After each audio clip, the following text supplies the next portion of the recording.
Shalom Ubracha, nous poursuivons avec la troisième Mishnah du 7e Pérec. La Mishnah nous dit Zegiter, un homme qui a un acte de divorce, un get, il le donne à sa femme, il lui dit Zegiter im mati, voici ton get si je meurs.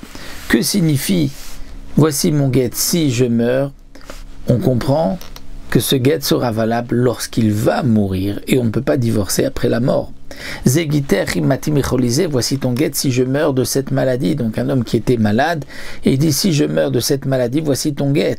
Ou bien il dit Zegiter lachar mita, voici ton get après mon décès. Loa markloum, il n'a rien dit parce que on ne peut pas divorcer après sa mort. Un homme peut divorcer de son vivant lorsqu'il donne une condition. Il dit voici ton get si je meurs de cette maladie ou après ma mort, le get n'est pas valable puisqu'on comprend si je meurs ou si je meurs de cette maladie qu'il veut divorcer après sa mort. Mais c'est pour cela que la Mishnah continue nous dit que si quelqu'un dit Mehayom immati, le get sera valable dès aujourd'hui si je meurs. Me'arshav, dès maintenant immati si je meurs. Là, dans ce cas-là, Arezeget, le get est valable. Pourquoi? Parce qu'il a dit que le get est valable aujourd'hui de son vivant s'il meurt. C'est-à-dire qu'il doit y avoir une condition. Lorsqu'il va mourir, le get sera donc valable rétroactivement depuis donc, ce moment où il l'a donné.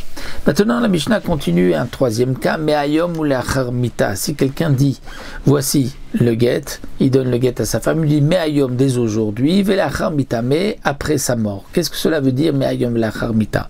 Est-ce que cela veut dire dès aujourd'hui, mais il ne sera valable que s'il meurt, c'est-à-dire que s'il ne meurt pas, donc elle n'est pas divorcée, mais lorsqu'il va mourir, elle va être divorcée rétroactivement depuis aujourd'hui, ou bien peut-être que cet homme-là change d'avis. Au début, il a voulu dire donc mais ayom dès aujourd'hui, et ensuite il dit ou la charmita, c'est-à-dire non, il veut que le get soit valable, ne marche qu'après sa mort, et on ne peut pas divorcer après sa mort.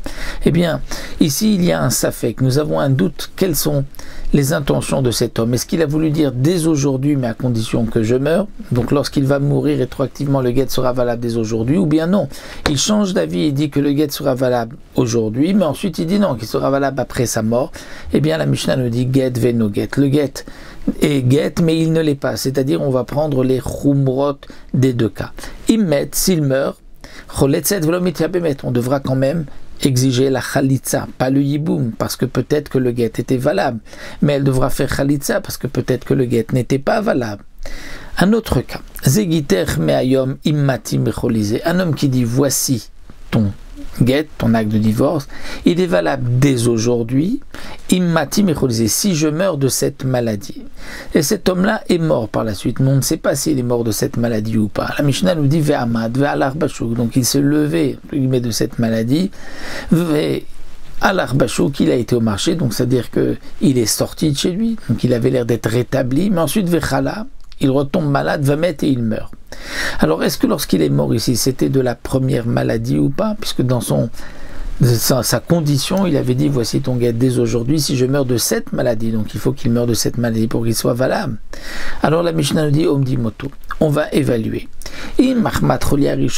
Si il est mort par la première maladie, Arezeget, le get est valable, parce qu'il avait dit, c'est ton get, si je meurs de cette maladie, il est mort de cette maladie. Veim l'avait sinon, et no get, étant donné qu'il avait dit seulement s'il meurt de cette maladie, il est mort d'une autre maladie, donc le get ne sera pas valable.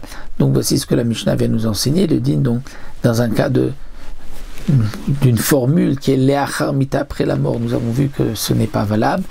D'aujourd'hui, leachar mita, donc si le get est valable rétroactivement depuis aujourd'hui, si lorsqu'il va mourir, là c'est valable, mais ayom velachar mita, aujourd'hui et après sa mort, là on a un doute, qu'est-ce qu'il a voulu dire, et aujourd'hui s'il meurt de cette maladie, il faut qu'effectivement il soit mort de cette maladie.